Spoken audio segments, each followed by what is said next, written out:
Hey students, I'm back, and today we're gonna be looking at sections 14.3 and section 14.4.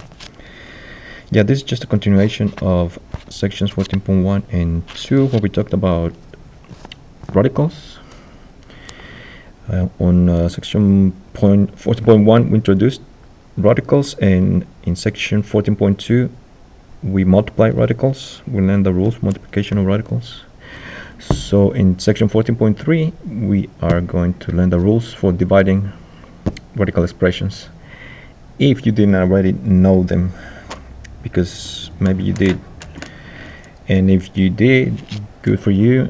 This should be a walk in the park for you, but if you didn't, don't worry about it, because these rules are very, very simple. And the best thing about it is that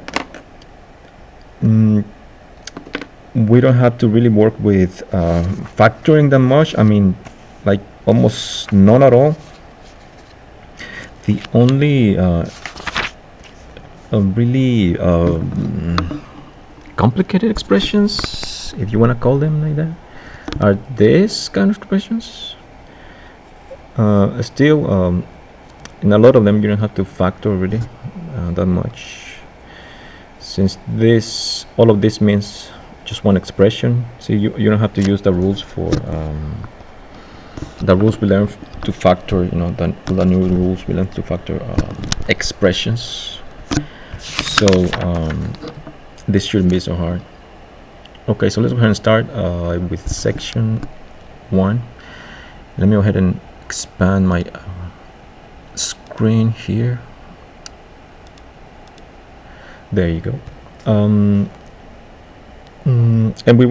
we're working on section 14.3, objective A, dividing radical expressions, and this is just an introduction for it. And the rule is it's really not that complicated, because all it is if you're dividing a radical by another radical, you can write them either this way or this way, separately like this, or together like this, and vice versa.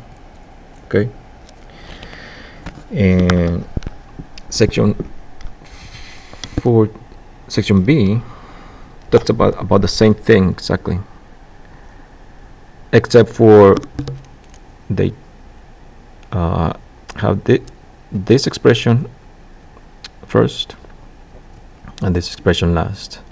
So they're essentially talking about the same thing. So they're telling us that you can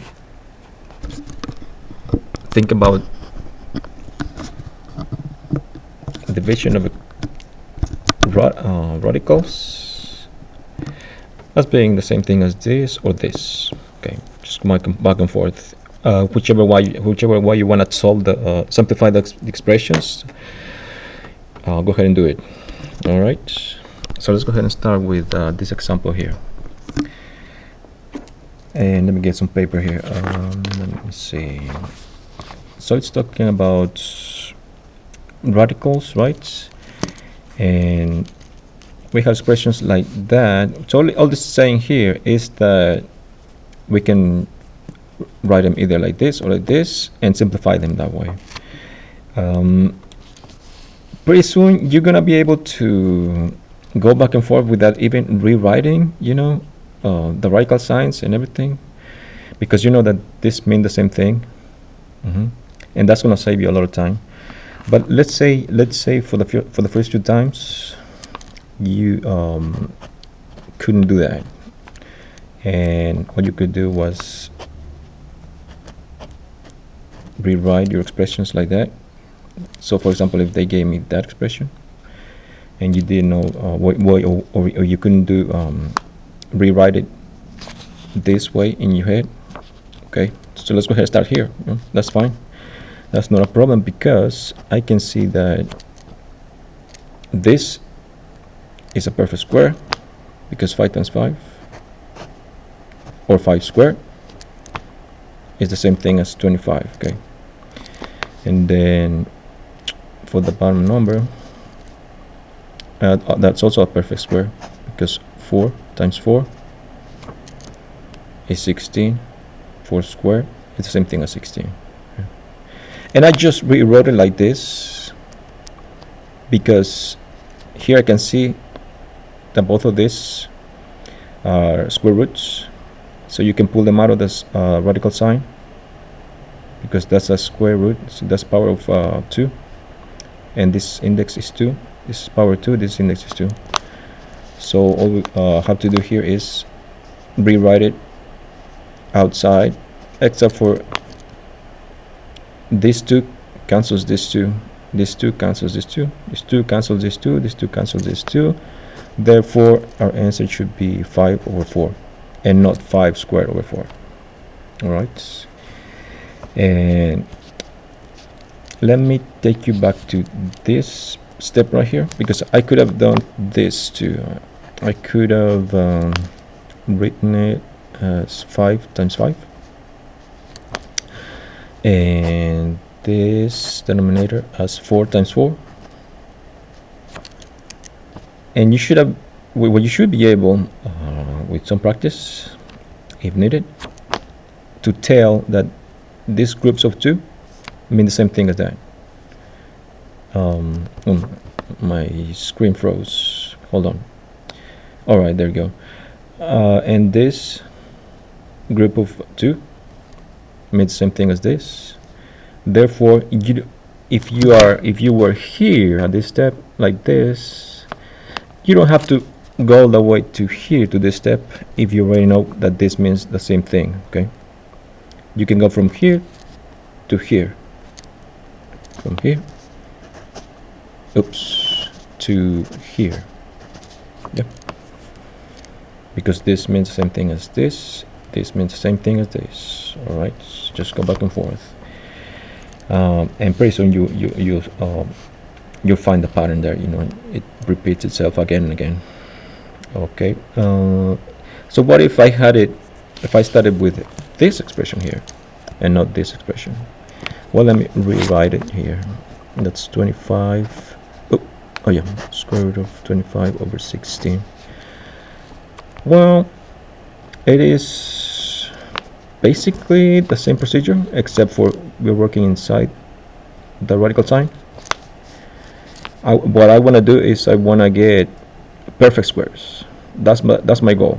I want to get perfect squares inside the radical sign. Okay, because if I can do that, I know that I can get square roots out of that. So 25. So I'm just gonna rewrite my radical sign there, and 5 squared is a perfect square. The square root of 25. The same thing as 25. It's not the square root, but it's the same thing as 25. And 4 squared is also the same thing as 16.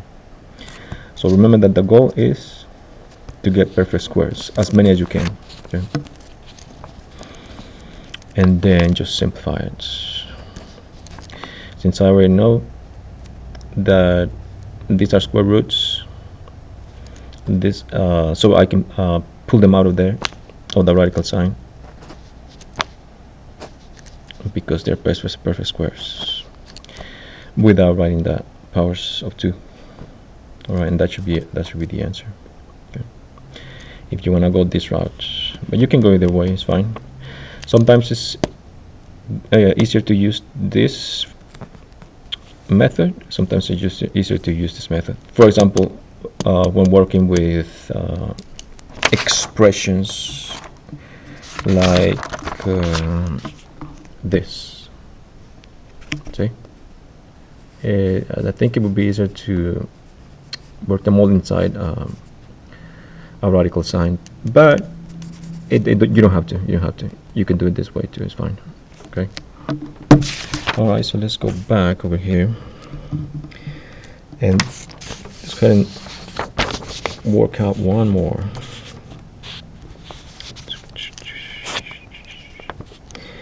That's a 27, and the kind of questions they're gonna ask is something like this: divide and simplify. Okay.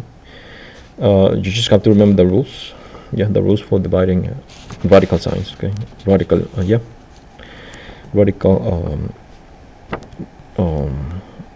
fractions. Yeah. So in this case, like again, remember that the goal is to get perfect squares inside the radical sign. Okay. I know I cannot get a perfect square out of that, so I'm not gonna worry about it. Then if I do this, let me see. Let me get all the squares of 27, all the factors of 27. Divided by 3, that's 9. Divided by 3, that's 3. Okay, so all these are my factors of 27. Group them by 2.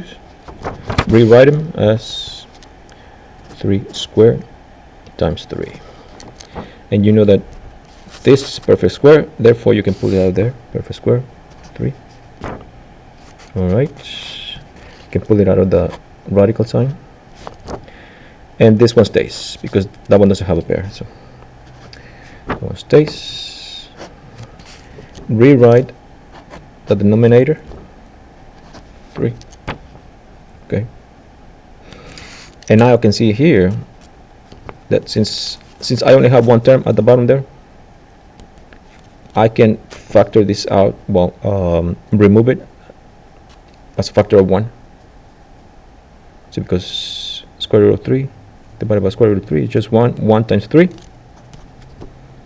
is 3. And that should be the answer. Yeah, that should be the answer. Okay, and that's when I worked it out this way. Okay. But what if I decided to work it out this and the book shows it too? That's the way they decided to work this one out. They worked everything inside the parenthesis, the radical sign. So 27 divided by 3. That's what they did. Okay. So either method works. But like I said, sometimes it is more convenient to use this method. Sometimes it's more convenient to use this method. Okay. But you should get the right answer if you simplify. If you simplify, you should get the right answer. Okay, as much as you can. So don't miss any perfect squares. 27 divided by 3 is square root of 9. We know that the square root of 9 is, well, I know that I can rewrite 3 as 3 squared, just so you know that this was happening. You're getting a perfect square, so you can pull it out of the radical sign, or get the square root of this, whatever's inside the radical sign, which is the technical word for it, getting the square root. However, I call it, well, I keep saying pulling it out of the radical sign, which is okay too. And that would be 3. So yeah, we did get the same answer. But like I said, just make sure you simplify as much as you can, because here I could have stopped here, but then this wouldn't be the answer. That's, well, at least the simplified answer anyway. This would be okay. All right, so in this case, I don't really care which way you go, if you start this way or this way, because this way or this way, because sometimes this method is helpful, sometimes this method is helpful. So and that's section A. And make sure you get to the classroom, to the class, so we can practice there, because I may not have time to practice here. So and again, section A and B are essentially what I worked out here, 2 different ways. So this is a continuation of that. And I'm in example, let me see, examples, well, the first example for section B, for objective B. So let's see, again, you can start at simplifying here, since you already know that the main goal is to get perfect squares inside the radical sign. Okay. So since the main goal is that, I don't have to rewrite it if I don't want to, as long as you simplify as much as you can. Yes. This is same thing as 5. Oh, it looks like we already worked this one out. And 3 square. Let's go ahead and work it out again. It's fine. And since these are perfect squares, you can get the square root of that. Square root of that is 5. Square root of that is 3. In case you didn't remember, the bases are the square roots. So the answer is 5 over 3. All right. Okay, same thing for this one.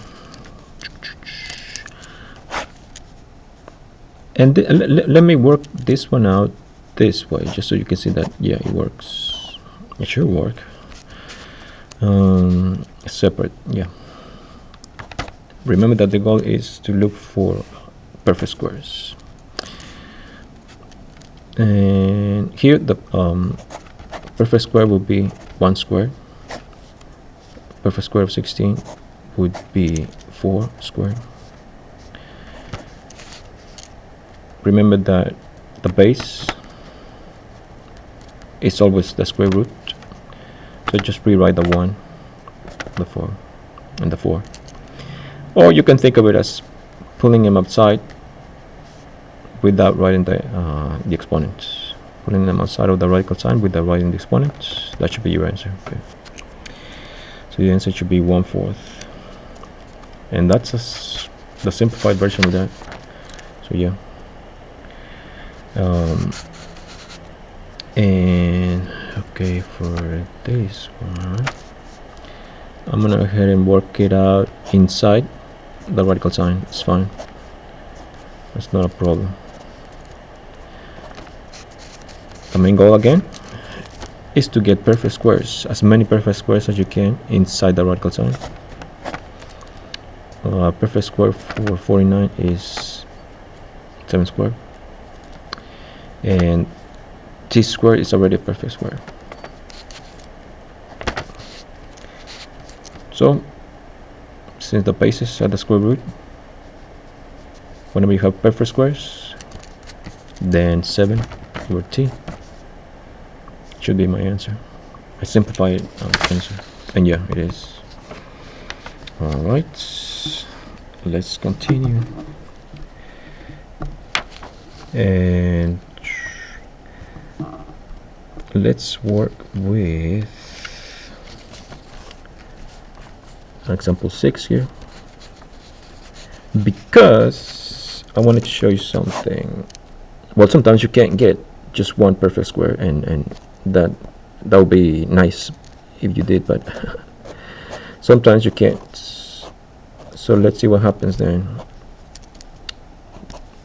Well, in this case, let me go ahead and find the squares of 18.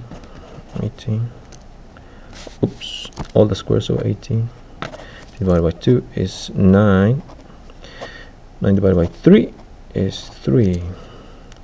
And these are all my factors of 18, my prime factors.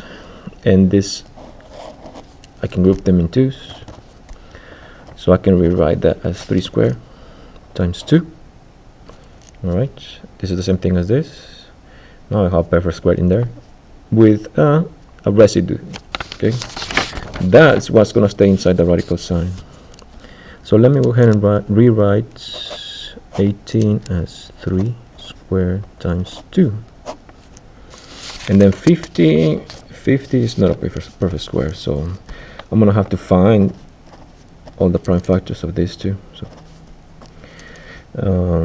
50 divided by 2 is 25. 25 divided by 3, no, can't do that. 25 divided by 5 is 5. These are all my factors, and group them in 2s, so you can rewrite them as perfect squares, with as many perfect squares as you can. Okay, so that's 5 squared times 2. So I'm just rewriting that 50 as 5 squared times 2. So now I can see that I have well, I can think of this as being a 1, factor of 1. Since it is a factor of 1 and I'm multiplying, I'm not adding or subtracting, I'm multiplying, I can just cancel it out. That's mathematically correct. And I'm just going to rewrite everything else. 3 squared over 5 squared. And these are perfect squares, I know. And perfect squares, the bases are the square roots. So I rewrite that 3 over 5. That's it. That should be the answer. That should be the simplified answer. But you need to take a look at it at the end and see if it's already simplified enough. Okay, simplified as much as you can. Okay. Well, the right term will be simplified completely. That's the way you would see it in the software. Yeah, that's the way they would describe it. Simplified completely. That's what they would say. Okay. Yeah. So yeah, that's the answer. That's the right answer. And I went that way. From here, let me show you. You could have gone to this step here. Square root of. Why I meant to write a 3 and that 5 outside. Get rid of that, and you end up with square root of 2 over 2. See, because this will stay inside the radical sign. I could even go as far as rewriting this as 2 different fractions, but the principle is still the same. I'm dividing, so this should be a factor of 1. So that cancels basically, because 1 times 3/5 is just 3/5. Okay. But I did that here because I saw right away, that could be removed as factor of 1. I think that made my life easier there. Okay. And if you want to skip this step, that's fine. Just go from here to here. Once you get good at it, yeah, I don't mind you keep skipping steps. As long as you get the simplified version of it, you should be okay. Okay. Well, I don't think you're gonna have. I'm gonna assign numbers this big, but let's say that for some reason the software just spit out big numbers like this at you, because remember that software gives you problems at random. So let's just say that this happened. I don't think there's a problem really, because all it is you have to get the main goal, getting perfect squares. So you need to find all the prime factors and start with the smallest value that you can think of, that can be divided, that can divide this number evenly. And that's 2,000, that's 1,250, 280. That's 280. If I didn't make a mistake. Yeah, 1,250 plus 30, 280. All right, I can divide by 2 again. And that's 1,140. 1,140. Divide by 2 again, and divide by the smallest numbers that you can think of is fine. And divide by 2, that's 550, 570. 570, divide by 2 again, That's 250, 295. Can I divide by 2 here? Not evenly, no, I don't think. But I can divide by either 5 or 3. I'm gonna use 5 in this case because I know I can do that in my head, I think. Because 5 divided by, I mean, let's say you couldn't do this in your head, but remember that you can use your calculator. Well, let's say I didn't know what the answer was. I'll just go ahead and divide by 5. It's fine, because 5 goes 5 times into 29. 5 times 5 is 25. 29 minus 5 is 4. 5 goes into 45 9 times. It's 59. So that's 59. 59 divided by, can I divide by 3 here? Nope. Can I divide by 7 times 8 is 56? No. That's 8. That's 11. Nope. Oh, it looks like that's a prime number. Okay, well, let's see if it is. Okay, so these are my factors, prime factors of this number. Okay, group them two, so you can rewrite this as perfect squares with as many perfect squares as you can. And remember that since these are factors, the operation here between these groups is multiplication. And then 5 times 9, go ahead and divide, multiply them together. 5 times 9 is 45. 5 times 5 is 25. That's 29. 295.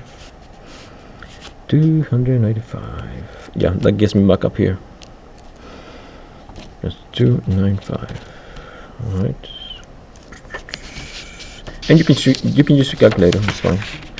Okay, so I'm just rewriting this as 2 squared. And why am I taking so long? Just to show you this is that so that you know that this is doable. Okay, and that's multiplication. 295 times 99 by 5. I have 2 perfect squares there. Oh, I forgot my radical there. Divided by 2890. Okay, so I'm just gonna get the prime factors of 2890, and I'm doing all of this just to show you that yes, it can be done. It's doable. Okay, and if you use calculator, it can be done even faster. Okay.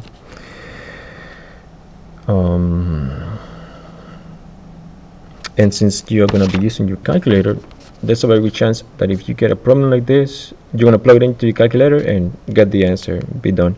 However, remember that we also have could have constants, variables in there, and that would it would make it a bit more different, a bit more difficult, but you should be able to get all these answers with the calculator if you wanted to. If you just didn't want to spend the time, of practicing.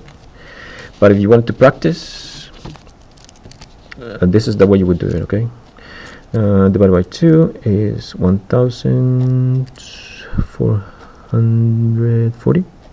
45. Okay, and then 45. 15.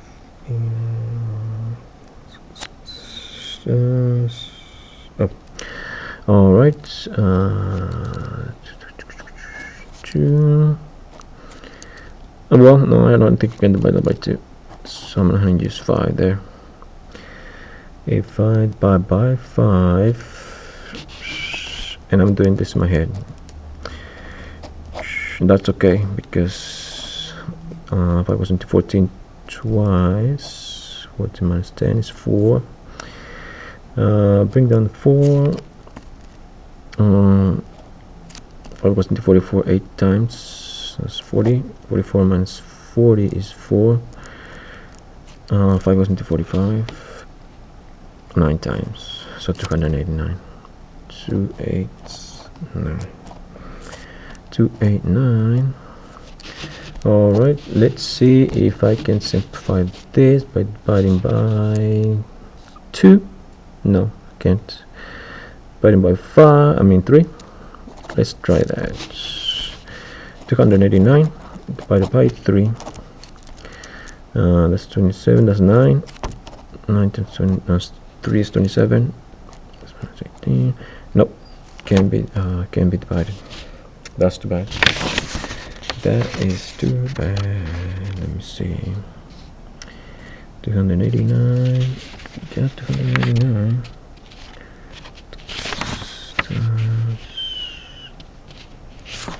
Okay. That's 289 times 10. Okay. 190.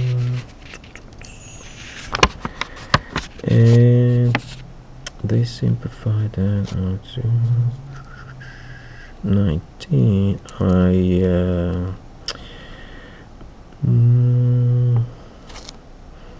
So that's when you can simplify that. 5 times 2 times 5 is 10.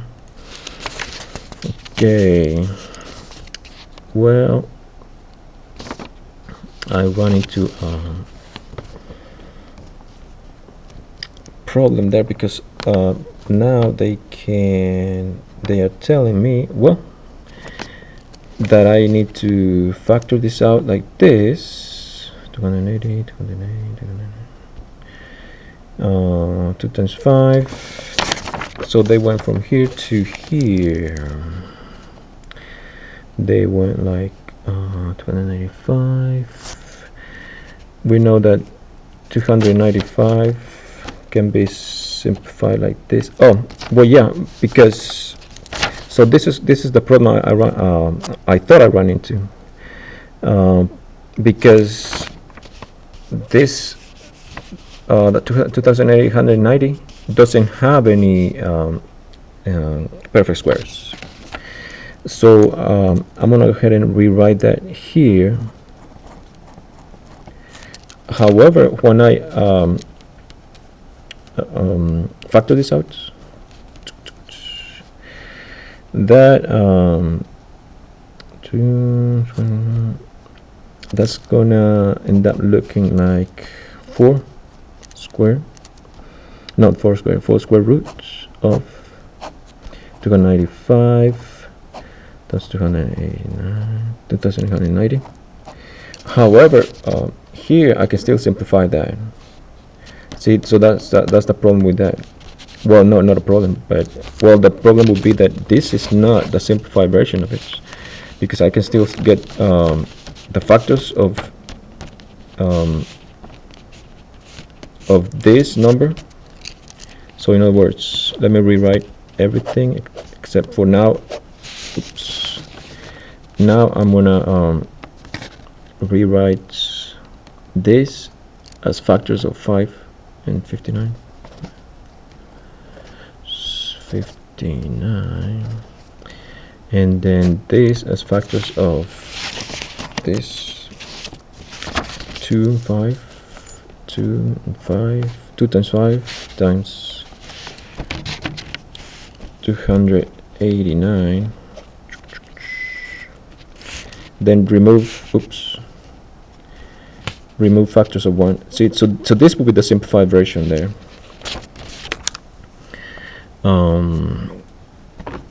Let me see, 256 times and 256.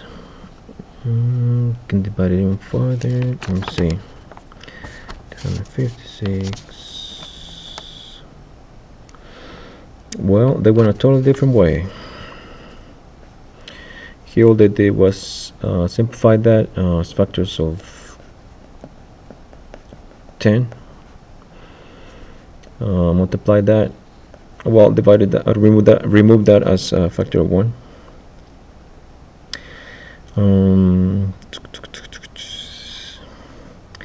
But that's only because 299 that's 256.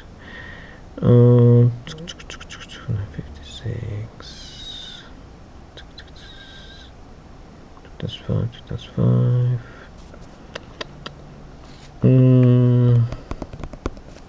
Well, in this case, there's no way you could have known that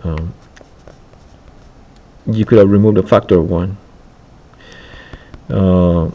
So that's a problem with this. Well, except for if you were using a calculator, you know, you would have been able to simplify this really quick. So I wasn't able to because I was doing by hand. And then hopefully, but like I said before, I'm not gonna give you big numbers like this. Okay, I'm not gonna give you big numbers like this, and because see, this is what happens, that you could simplify them separately, which is what I did. I simplified them separately or all together at once. So, and those are two scenarios that you need to think of if you're gonna find the square roots of this expression separately or all at the same time. And hopefully I will run into that example again. But for now, we just don't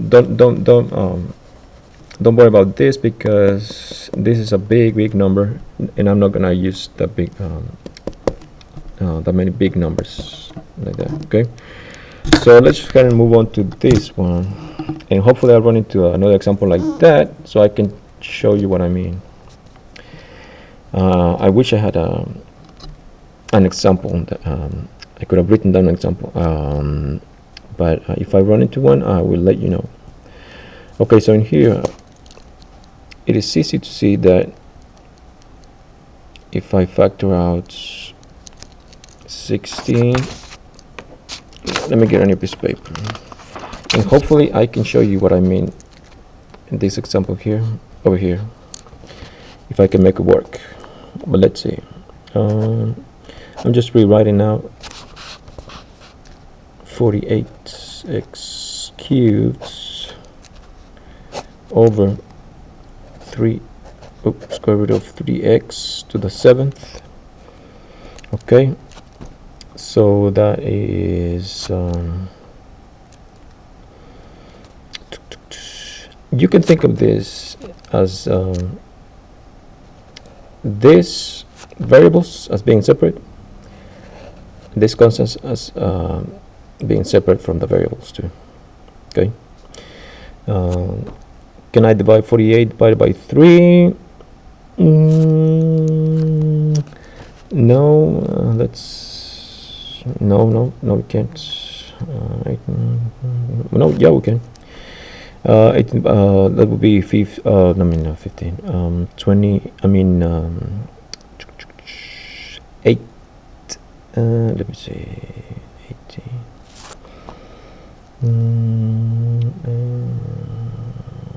16. If you think about it, this fraction as being the same, I mean as being together, and this as being together,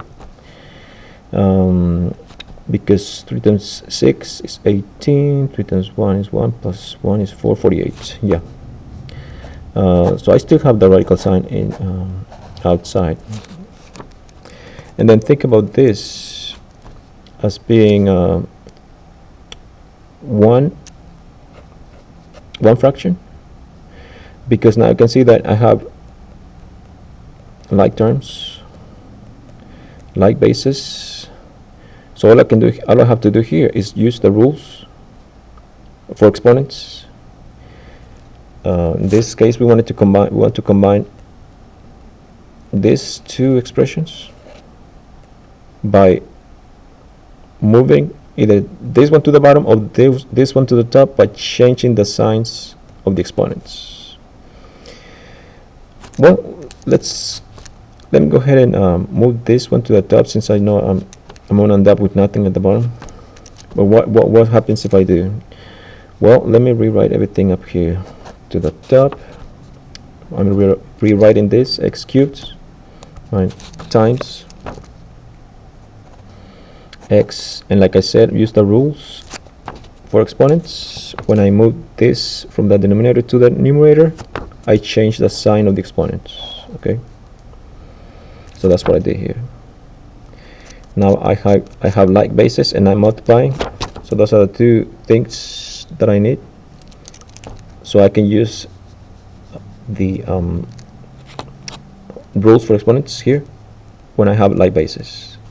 So all I have to do is add exponents, rewrite everything else. That's square root of 16 and square root of 16, and then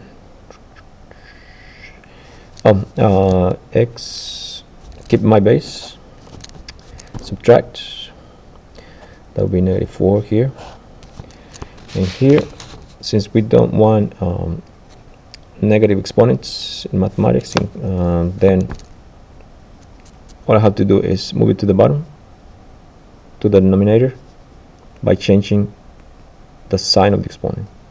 Okay, so I'm going to go ahead and do that, and I end up with 16 over x to the +4. Now make sure you remember to change signs, and remember that this was a big deal back in the beginning of the semester. You should already know this back and forth. Okay, alright, so that's x to the 4th. However, I'm not done yet here. Even though I have simplified, I'm not done yet, because I haven't simplified completely, because I know that, and again, I told you that the main goal was to get perfect squares. Okay, and even though I already simplified a lot here, I'm still not done, because I can still get perfect squares here. Okay, so I haven't simplified completely. So that's what I'm going to do, because I know that 4 squared is the same thing as 16. X squared is a perfect square. X squared is a perfect square also. You can write it like that, because this means the same thing. See, if you have a like basis and you're multiplying, just add exponents. That will get me back to this by my expression here. Or you could rewrite it as equals 4 squared over x, and if you can get used to this, that's fine too. That's I think it's better, because this is this is what we've been using so far, the method we've been using. This means the same thing as this, because if you raise an exponent to an exponent, you multiply. Okay, you do not add, you multiply. So 2 times 2 is 4. So this means the same thing as this. If you want to think about it that way, that's fine. Either way, either of these way methods works, because you have perfect squares. Okay, and since the square root of these two expressions is the square root, I mean the base is the square root, I know that 4 is my numerator and my denominator is my base, which is x squared, and that should be my answer right there, because I can't simplify that any further. Now if I was here, and I went from here to here, bringing out my 4 square as 4, and then bringing out my x square and my x square outside of the radical sign. I would end up with x times x. Okay, so the operation there is multiplication. If you bring two values outside, the operation outside is multiplication. Okay, not addition or subtraction or anything like that. It's multiplication. Okay, I just wanted to point that out because that's important. Simplify that even further. That's x squared, because x squared means the same thing as x times x. Okay. 48. Now, what if I wanted to go a different route here, as in square root of 48 x cubed and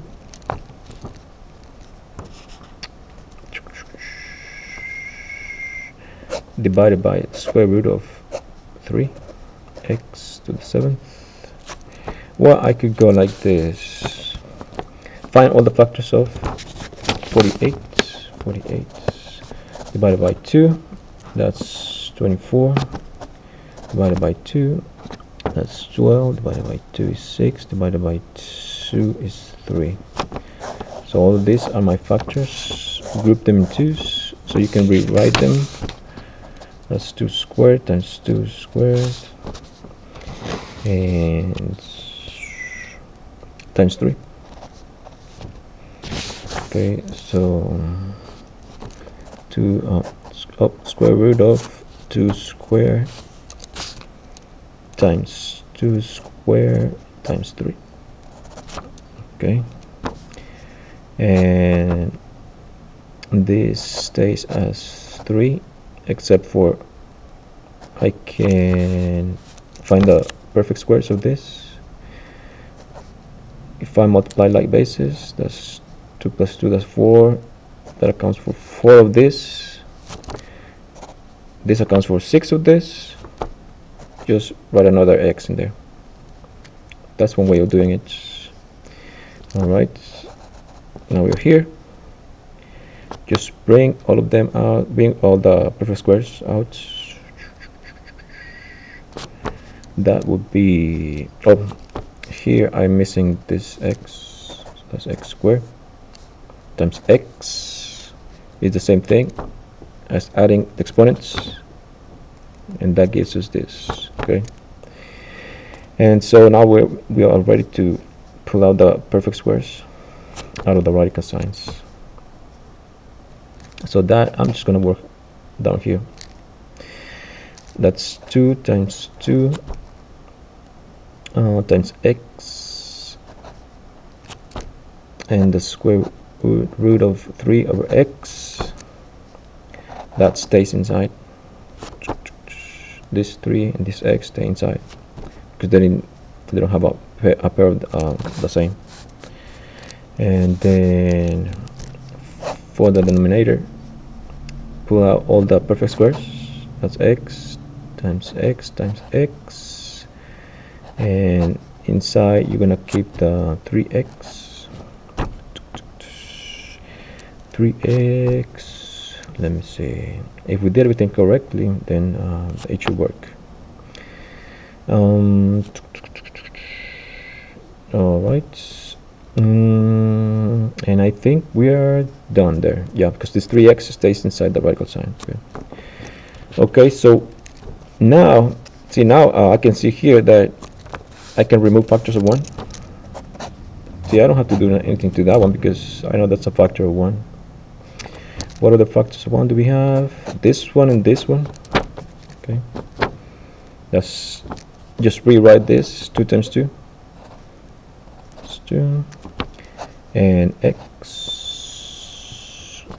Did I miss one? Oh yeah, I missed one. I mean, oh no, this is an x too. Yeah, so that's 2 x's. X squared. That's x squared there. and 2 times 2. And that's my simplified version, even though I went a different route. So you can do it either way. Yeah, you should still get the same answer. Okay, go either way and you should still get the same answer. And as long as you don't have big numbers like that, or else it's gonna matter. Because then you're gonna have to find all the factors, simplify and find all the factors of that, and remove factors of 1, and that's, well, it's hard doing it by hand, as you saw. You can do it in your calculator though. Okay. And then we move on to section C, and hopefully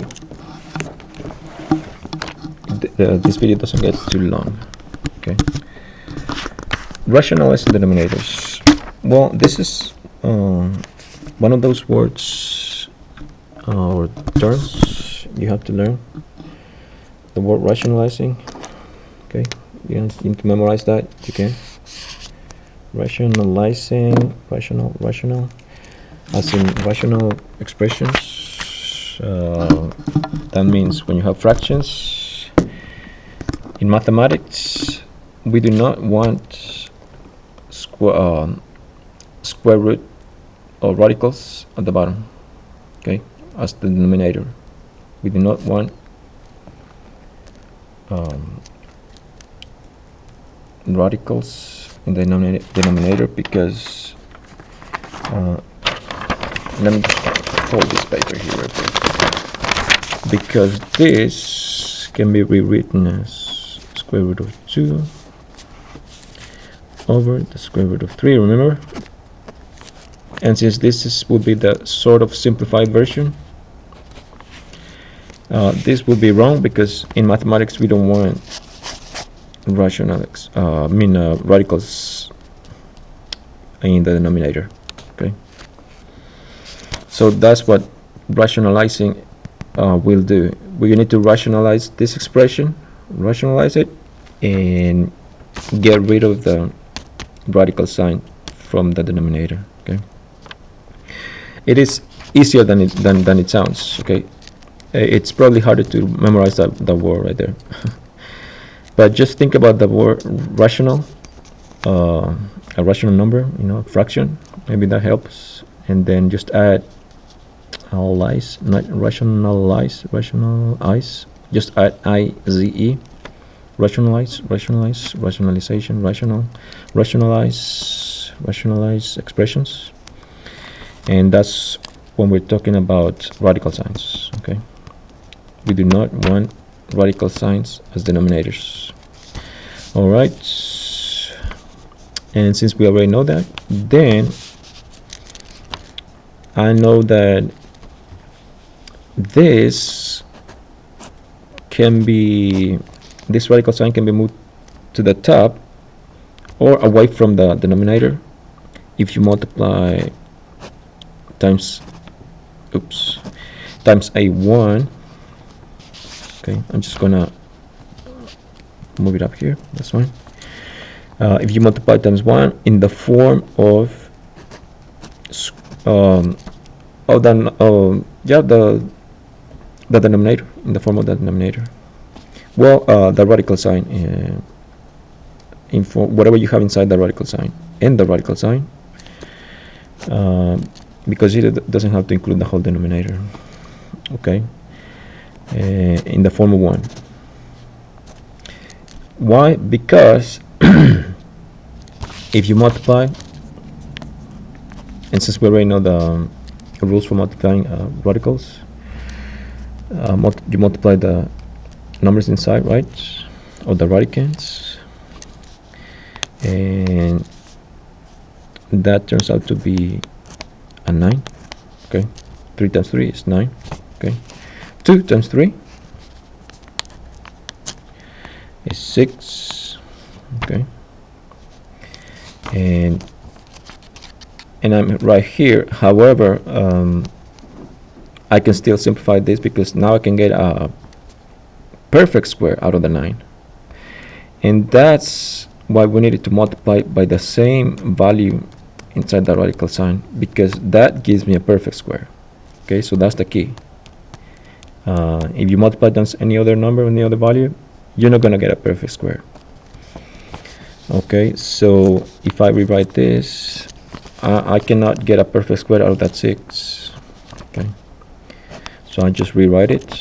I can, however, get a perfect square out of the 9 there, which is 3 squared. 3 times 3 is 9. Rewrite that square root of 6. This simplifies out to, since 3 square, this is a perfect square, the base is the square root. So just write 3, since that's the square root. And that's it, because you can't simplify that. And we have essentially gotten rid of the radical sign from the bottom. Okay, and this is the pattern that well, the method you need to use, and this is going to be the pattern. This pattern is going to repeat. Watch, here I have a 3, over here I have ended up with a 3 also, and that pattern will repeat. Whatever you multiply by, or the radicand, is going to end up here without the radical sign, and that pattern will repeat again and again. So if you can memorize that now, go ahead and do it, because the pattern will repeat again and again. And that, in that case, if that's the case, you can skip a lot of steps here, between here and here, and then go just to here, all the way to the end. But let's go ahead and work out one more example here. Let me move that. And where am I? Right there. All right. Oh, no. Where am I? It's way down here. Oops, my bad. Okay, now I'm good. And again, you don't have to rewrite them like this. No, you don't have to. As long as you multiply times a factor of 1 in the form of the number you're trying to get a perfect square out of. Yeah. So in this case, I need to multiply times square root of 3 again. Square root of 3. This is a 1. 1 times all of this is just this, so you haven't done anything to it really, except for rewritten it. This is a perfect well, when you multiply 3 times 3, that's going to end up as a perfect square. So I will rewrite that as a perfect square now. Or 3 times 3, 9. It's fine. I'm starting to skip steps here. And 2 times 3 is 5. 5.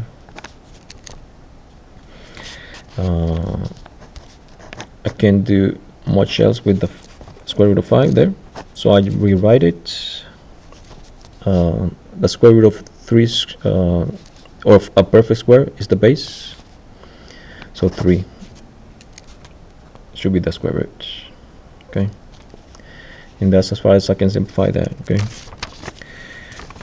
Notice that here you could have gone like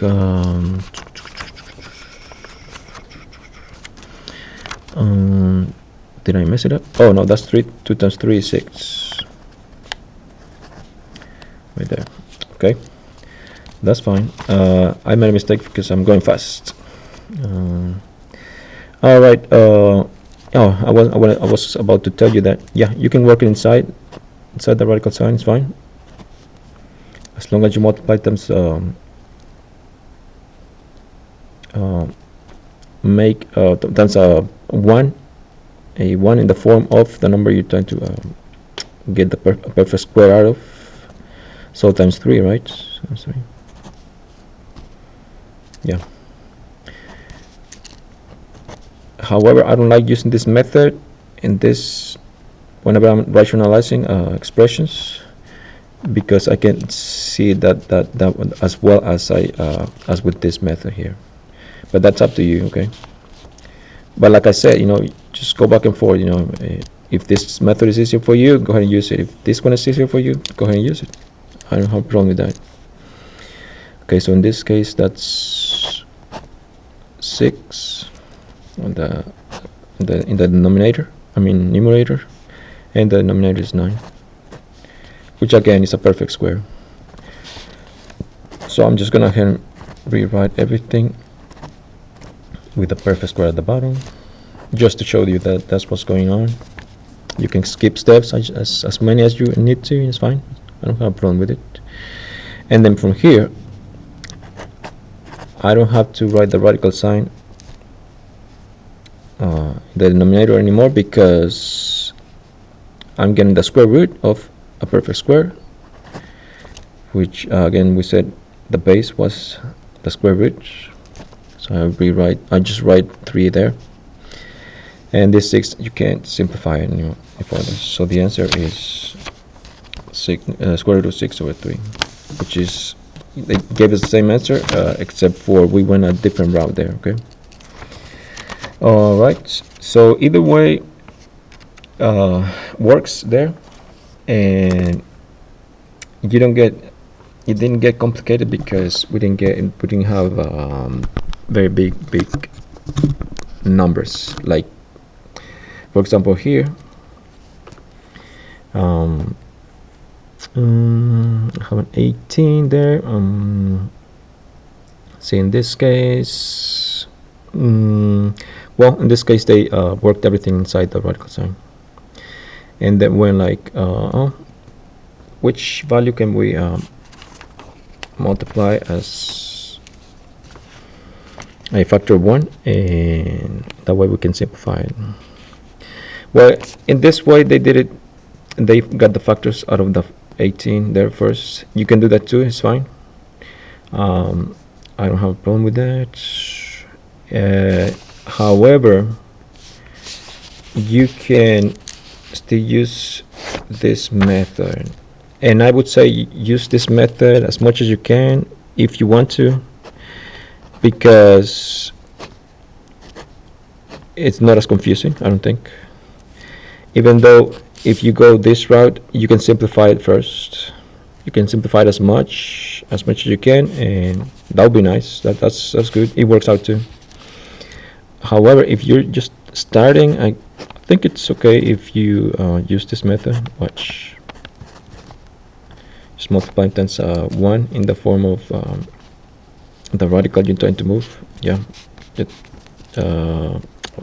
radical you're trying to get rid of. And then I know that this is gonna be a perfect square, so the square root of that is gonna be 18. I know that by now. Okay. And then here you just multiply 5 times 18. That's 40. That's 5. That's 9. That's 90. 90. If I didn't make a mistake, 90. However, here notice that this can be simplified even further. What if I divide by 2? That's 45, and this is 9. What if I divide by 9? I mean, well, yeah, by 9.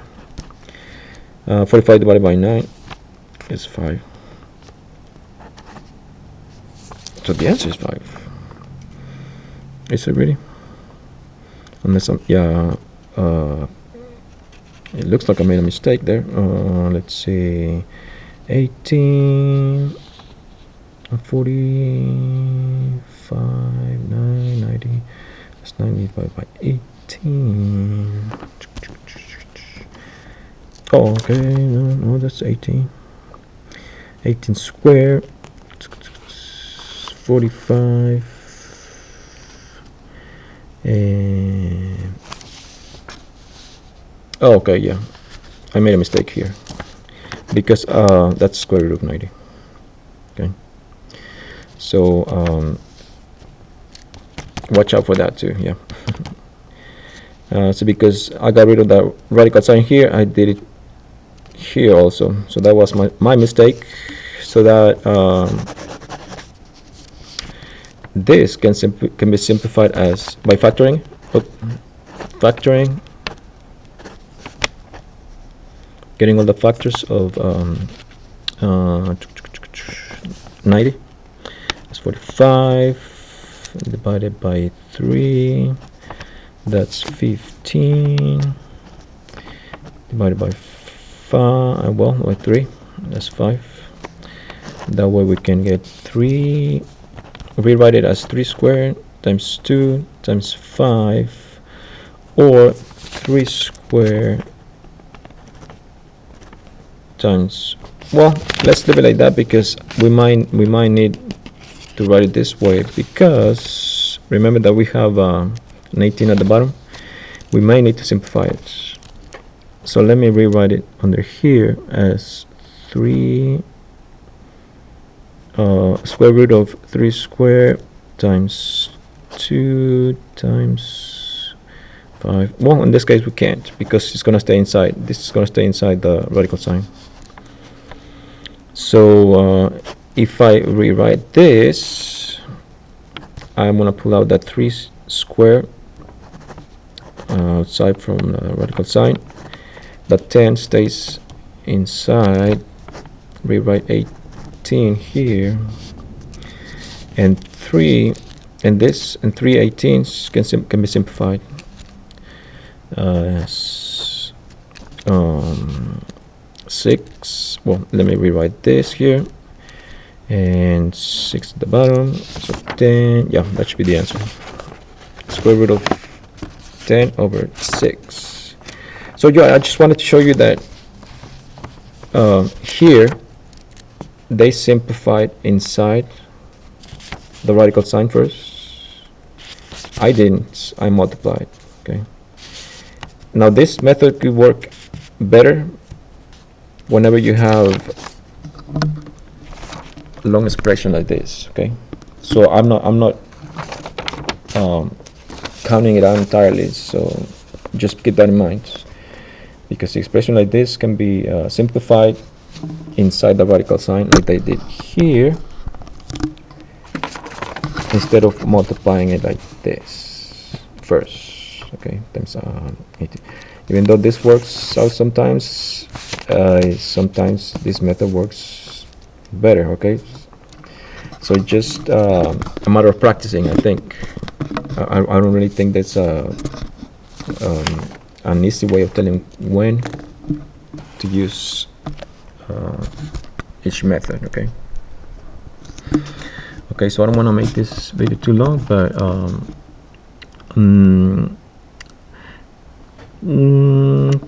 let me go ahead and work out this problem here,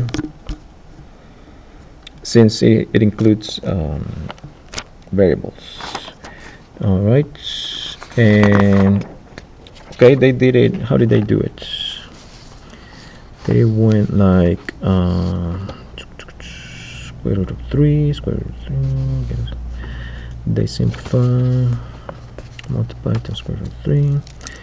Okay. So they went a different route there. See, they went ahead and multiplied times square root of 3. Square root of 3. And what if I just multiply times 12 like I've been doing? Okay. And like I said, you don't have to get any you don't have to get fancy as this like at the beginning, you know. If you can remember to multiply times a factor of 1 in the form of the radical, go ahead and do that. You know, it's 49. As long as you simplify, you should be okay. Oh, that's 5. That's 5. 5 over square root of 12. Okay. And again, I said we were multiplying times square root of 12. Square root of 12. Okay. I know that this simplifies out to 12. because 12 times 12 is a perfect square. Perfect square, you can pull it out of the radical sign. And if I want to multiply this times this, I can do it, it's fine. Or I can simplify this first, and this one too, because the numbers are small here. So if I multiply this times this, that's gonna give me a big number. So I'm gonna go ahead and simplify here. So I'm gonna get the factors of, well, yeah, 49 first. If I see if I can get any. Can divide that by half. Oh, 7 and 7, and the factors there. So that's a perfect square. Since that's a perfect square, I know that I can pull it outside the radical sign there, and a to the fifth. Since these are not exponents, I know I'm gonna end up with a variable inside, so I'm gonna go ahead and write it in there, and I get a to the fourth. A to the fourth written as a perfect square will be 8 squared. 8 squared, or 8 squared to the second power. That's a perfect square. Bring it outside by writing a squared. All right. And then for that 12, simplify that 12. Get all the factors. That's 6 divided by 2 is 6. I mean 3. These are all the factors there. Rewrite it as 2 squared times 3. So now I can remove a factor of 2 squared, move it outside, because that's a perfect square, and this will end up as 2 times square root of 3. Okay, because that 3 stays inside, because it didn't have a pair, didn't get a pair, so it stays inside the radical sign. Okay, so now this is this. Okay, and then combine them together, because I'm multiplying, so I can combine. I multiply my constants. 2 times 7, that's 2 times 7. Well, yeah, let's go ahead and do that. 2 times 7, that's 14. I was going to leave it as factors, because I know that I can see that I can simplify it with that 12 there. But let's go ahead and multiply. 2 times 7 is 14, a squared, and then multiply the radicals there. That's 3a. All you can do is combine them together. Okay, so rewrite them. Divided by 12. Okay, now I can say that I can simplify this. That's I can divide by 2. That's 7 and 6, right? Rewrite everything else. A square times 3a. All right, and that should be the right answer. Okay. Oops. That should be the right answer. That is the right answer. Okay. The only difference is I went a different route. Okay. But again, if you can remember, whenever you see a radical sign in the denominator, multiply times the same thing, well, the same radical sign, whatever is inside it, as a factor of 1. Okay, and then simplify as much as you can. You don't have to simplify it inside the radical sign like they did here. You don't have to. If you can go, if you want to go this route, it's fine. Just get used to it. That's what I would say.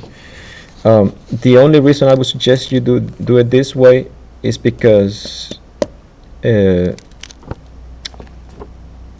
the very first step you multiply times a factor of 1 at the very first step. Yeah, it might give you bigger numbers, bigger values, but I don't think you should have a problem like if you're using a calculator. Okay. Alright, so that was section 14.3. Make sure you get to the class so you can practice, so we can practice them. So,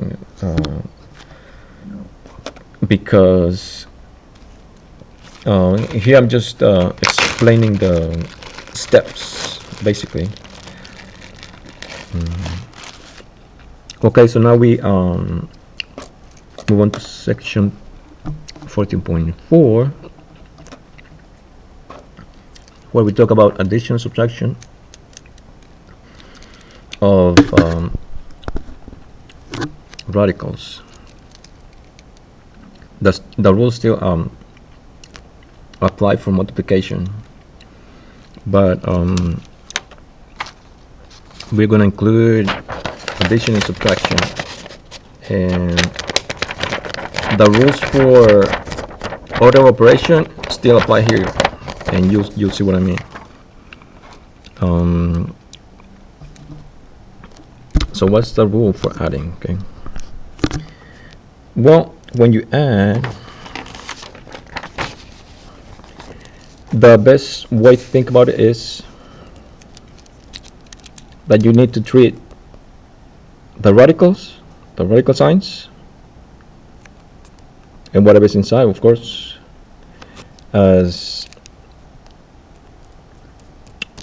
variables. Okay, because here, let me just rewrite this as 3x plus 4x. Well, what did we do when we oh, and that only happens when you have the same value or the same radicand in both radicals, or the same value inside. Yeah. How do we combine these two terms together? And in this case we can, because both of these have a power 1, so these are like terms.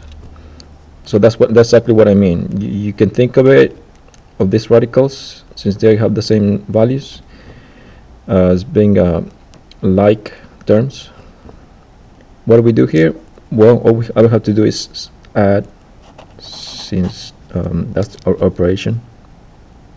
Just add the exponents, I mean the constants. 7x, the answer will be 7x, right? Same thing happens here, and we add the constants. That's 7, and rewrite the radical just once. Okay, just like we did here. So it's very similar, very similar to that. Okay, so this only happens when you have addition and subtraction of radicals. Okay, and they have to be the same radical, same radical. Okay. Okay, so let's see. And then here they explain to us why it happens. So you can go over that if you want to. Oh yeah, but that's sort of like the same thing I explained to you. But yeah, that's if you want to go through that, that's fine. But I already explained it to you, so I'm gonna move on to the second example there. Okay, so for this one,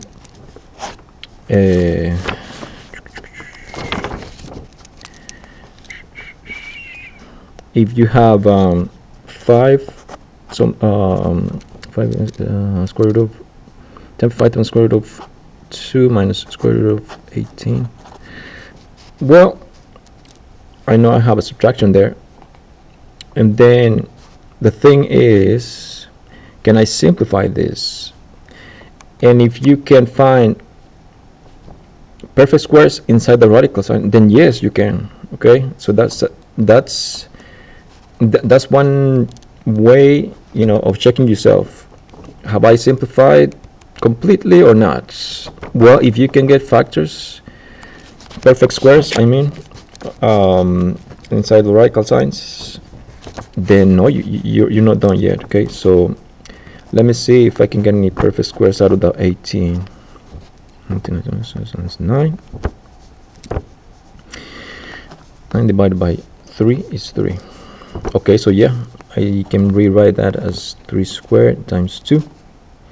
Okay, and I got a perfect square there. So I know that I can move that 3 square outside the radical sign. So that's what I'm gonna do. I'm gonna write it outside the radical sign. However, I still have that 2 inside the radical sign, so I need to rewrite in there.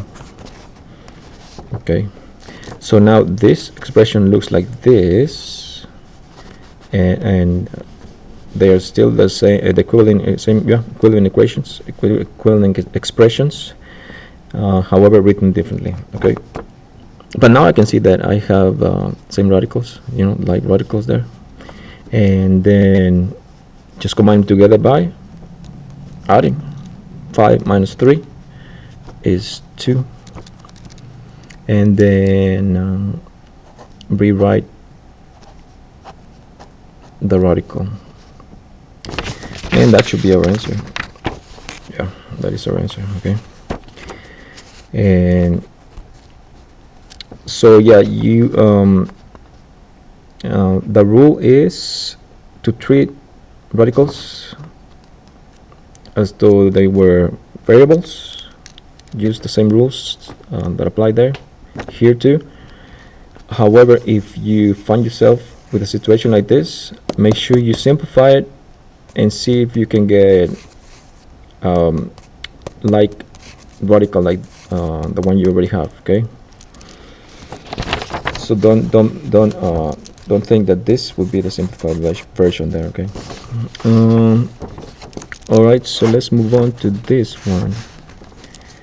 And this looks like complicated stuff, but it isn't. I'm taking a long time because I'm explaining to you, but once you work it out yourself, you're gonna skip a lot of steps, I'm telling you. 4x cubed plus 7 times square root of x. Okay, and like I say, there isn't any specific place you need to start. Okay, as long as you can simplify the whole thing, go ahead and do it. Okay, here I know that I cannot simplify this part. It just can't. That's gonna stay that way. However, here I can see that I have a perfect square here, and I can get a perfect square out of that, this x cubed, right? Because that x cubed, oh, I meant to write 2 squared, because this x cubed can be rewritten as x times x times x, or the same thing as x squared times x, right? So I can get a perfect square out of that. Okay, rewrite everything else, x, and then get the square root of this expression here, and the only thing you have to do is think about the bases. Those are the square roots. Rewrite them outside, except for the operation there is multiplication. Okay, outside the radical sign, when you pull them outside of the radical sign, the operation is multiplication. Okay, rewrite everything else. Well, just 1x in this case. 7x. I mean 7 square root of x. Okay, so now I'm here. Oh, so now I end up with like radicals here. Treat them as, whenever you get like radicals and you're adding or subtracting, treat them as variables. All right. In this case, I would add the 7 2x 7 2x. Well, in this case, 7 and 2x are not like terms. Okay, I can see that right away. However, if you can't, make sure that you either rewrite this as 2x so that you can see it. Okay.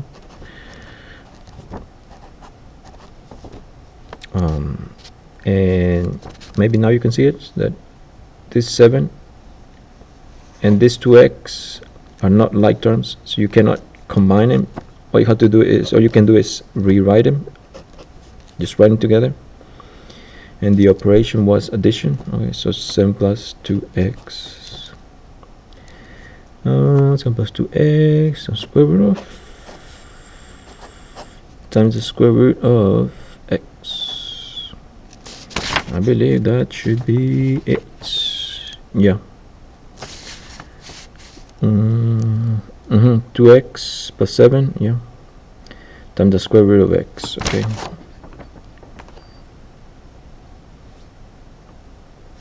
Okay, and that's it. That's it for that problem, I believe. Yeah, that was the end of the problem. All right. So we are spending too much time going through these problems. So let's see. What else do we need to learn? So let me see. This I'm looking through these examples, and I don't think I'm gonna go over those, as long as you remember that if you're adding or subtracting, make sure that you factor as much as you can. And if you have like radicals, just combine it together as though you would variables. Okay.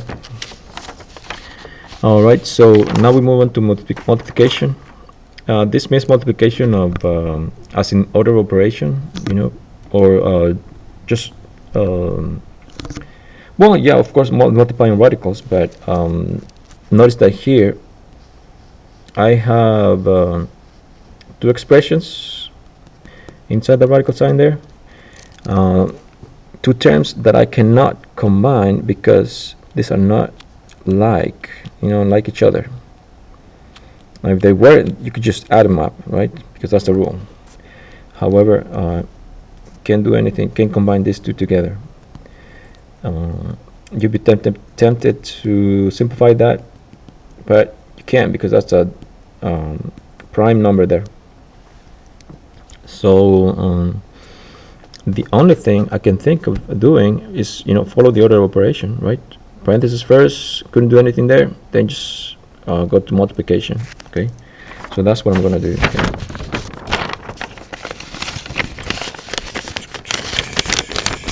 And I'm gonna go ahead and write it here. Square root of 2 times the square root of 3 and square root of 7, and I'm here now. Okay, like I said, I need to multiply, so I need to distribute this square root of 2 inside here by multiplying times this. You already know, you should already know or remember how to multiply this. So square root of 2, and then use the rules for multiplying radicals. So 2 times 3, and that's a square root of 6 plus square root of 2 times square root of 7, that's square root of 14. Okay, so now I'm here. Okay, and then again, if you think you're done, make sure you cannot get any more perfect squares out of the radicals, inside the radicals. Okay. So in this case, 2 times 3, no, I don't think that can be simplified any further there. What about this one? Square root of 3. Well, let's see if I want to find the factors of that. That way, 2 and 7. Okay. Well, I cannot factor them out. Let's see. I'm not gonna get perfect squares out of this. But what if I rewrite them as square root of, maybe that'll work, maybe? I don't know. Or maybe that's the answer. Yeah, that was the answer, because I can't simplify that any further. Because if I write this as square root of 2 times square root of 3, then I can't add these two together. Even though these are like terms, you still have to deal with this. So you end up with going back to this step here. Alright, so that will be the answer for that. Yeah, if you don't have like terms, well, that's, but yeah, always make sure that you factor out as much as you can and see if you can get perfect squares inside the radical signs. Okay, if you can't, like I did here, well, then I saw that I couldn't, so I stopped. Alright, and here they have a long expression there, and again, just the rules for basic rules for order operations. You know, I have 2 plus square root of 3 times, and I'm just rewriting here, minus 5 minus 4 times square root of 3. Alright, and here all I have to do is multiply. How do you distribute? Yeah, distribute every single term here into here, and this other term here into here. Okay, so 2 times 5, or what they like to call foiling, since you only have two terms. Okay, I don't want to call it that. Like I told you before, I just want to call it multiplication.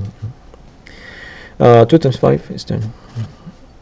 2 times -4 square root of 3 is 8 square root of 3, and then square root of 3 times 5 is a positive 5 square root of 3, and square root of 3 times 4, well, that's gonna give me a perfect square since I'm multiplying here, but I'm gonna go ahead and write it anyway. So negative 4 times 3 square.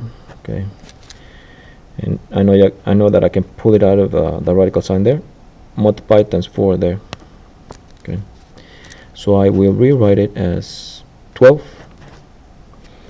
because once I pull it outside, remember that the operation is multiplication now. Okay, so 4 times 3 is 12, and then here, can I combine like terms? Well, I don't have any other constant. Well, I do have a constant here, this one and this one. So I'm going to go ahead and combine that. That adds up to -2, and combine these two together, because see, now I have an addition, and I have like radicals there. I need to treat them as variables. So all I have to do is add them up. That's gonna add up to 3. Rewrite square root of 3, and you're done there. Okay, and that should be the answer, because I cannot simplify that any further, and I cannot combine these two terms because they're not like terms. So that should be the answer, and yeah, it is the answer. So we're done. Okay, moving on to section C. And I know I'm going fast, but that's because this video is taking a bit long, but I need to cover all these rules. Well, the different scenarios, as many as different scenarios as I can. Okay, so I'm in objective C, more or rationalizing denominators. On rationalizing denominators, let me see if I can which one's gonna be the easiest one. 3 times square root of 3. Okay, let's work this one out then. Again, you already know all the rules for rationalizing denominators. The only reason I'm doing this is in case I run into different scenario here. So let me rewrite this. And again, there are different ways of going about doing this. It doesn't have to be the same way I'm doing it here. So just choose, and that comes with practice. All right, so I rewrote it. Here, a big mistake would be multiplying times 5 over 5, times square root of 5 over square root of 5. Okay, you'll be tempted to do that. However, now we have two terms in the denominator. Before we only work with one term in the denominator. Now we have two, which means that the whole thing is the denominator. Therefore, if you multiply times square root of 5 over a square root of 5, or a multiple of 1 in the form of square root of 5 over square root of 5, you have to distribute this square root of 5 over to these two.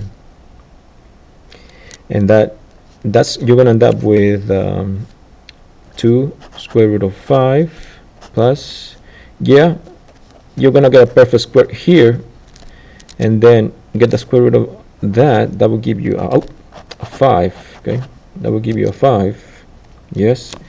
However, you will still end up with a radical sign inside the denominator. So this would be wrong, doing it this way. Okay, you cannot do that. You cannot just multiply times square root of 5, because now you have two terms in the denominator, and that changes everything. Okay, that changes the rules there. So yeah, one way we can, well, the only way I can think of to get rid of the radical signs when you have two terms like this is by multiplying times the conjugate of the denominator. Okay, and that's one word you could try to memorize if you want to. Just remember that all that means is that the conjugate of expressions with two terms is the same expression except for the middle sign changes. Okay, just the middle sign. Okay, and that's going to allow us to get rid of the two terms inside. Okay, these two terms. Well, not the two terms. I'll show you. Let me work it out. Okay, I'm gonna work it out in a new piece of paper here. Okay, so we said that I'm just rewriting it now, so don't worry about it. Hold on, there. And so the rule is to multiply times the conjugate of, and not times square root of 5. No. The conjugate of this would be and 2, well, the same expression again, except for the middle sign changes, not the first one. Okay, that will be wrong. Just the middle sign, it changes, and I'm going to show you why we need to do that.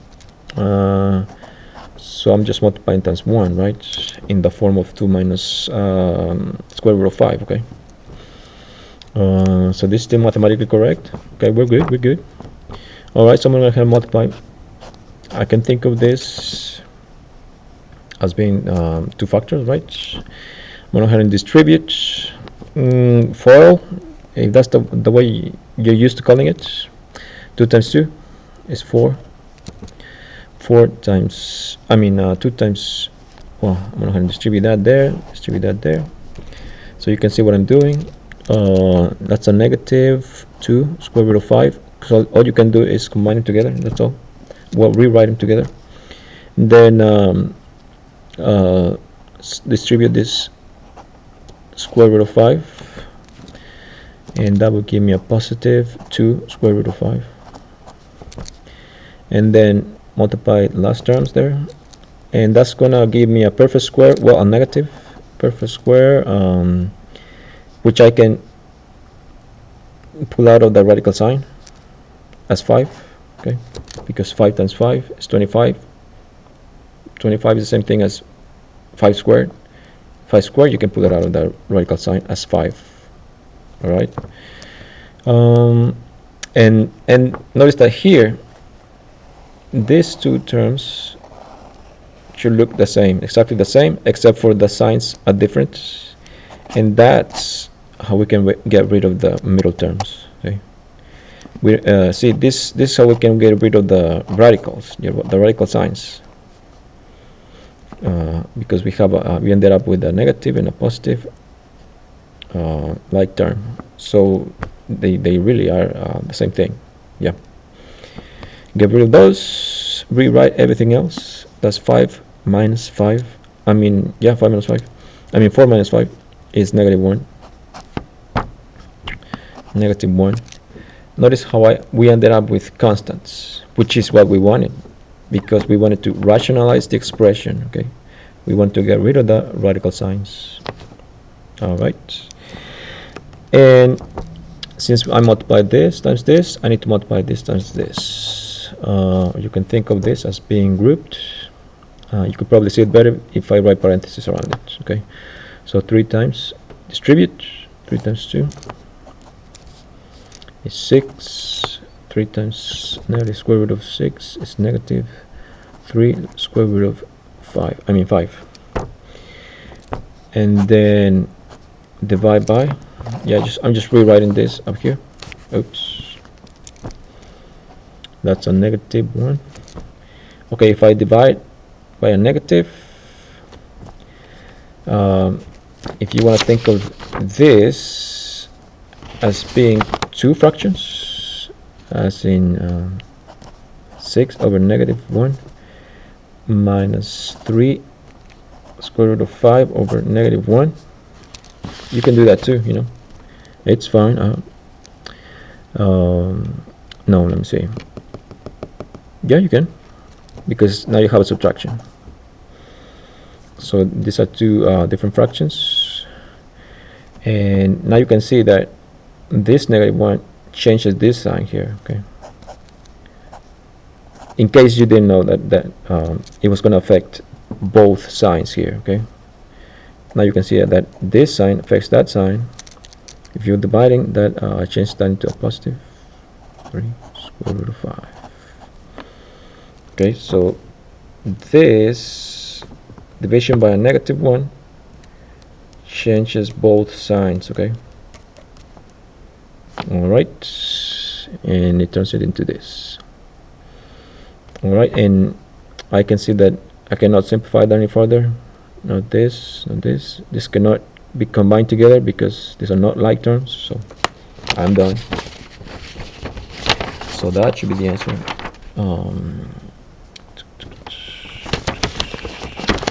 So yeah, that is the answer. Oh, I forgot to move that there.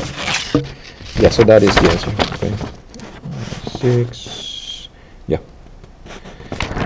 All right, and again, you can do that if you have you only multiply times the conjugate of the expression or the denominator, only if you have 2 terms as the denominator, and either one of them or both of them are radicals. Okay, and that's gonna change both radicals into just factors, and let me show you that it does, just as an extension of this example. I'm not gonna work out the whole thing, but I'm just gonna show you that it does. So if I multiply times the conjugate of this, again, you use the same values except for the middle sign changes. Okay, sign changes. Square root of 5. Okay, so now you have a multiplication. Distribute. If I distribute, I multiply 3 times square root 3 times square root 3. That's a perfect square. You're gonna end up with a 3. Okay. If I multiply the middle terms, I know the middle terms will cancel out. See what I'm saying? I know that by now. If I write the same terms and change the sign, I know that the middle terms will cancel out. So I'm not even gonna worry about it and move on to the last terms, which is what you multiply last. In this case, I have two negatives. I mean, two positive and negative, and I have 5 times 5. I have a perfect square, basically. So I know that the answer is going to be 5. Once I pull it out of the radical sign, the answer is going to be 5. Okay, so you can skip a lot of steps here. Now that you know that if you multiply times the conjugate, the middle terms will cancel out. Okay, and you're going to end up with constants every single time. Okay, even if you have two radical signs, it doesn't make a difference. You're going to end up with two constants. Okay, just multiply the first one times the first one and the last one times the last one. That should give you your last terms. Since the middle ones are going to cancel out, just add them up. 3 minus 5, that's a negative 2. So the answer after that should be a negative 2. It's right there. Okay, and they went a different route there, but that's okay. As long as you can, as you can remember to simplify as much as you can, you should be able to get the right answer. Okay. All right, and that's the end of that section, and that's the end of this video too, and I will see you on the next one. Okay.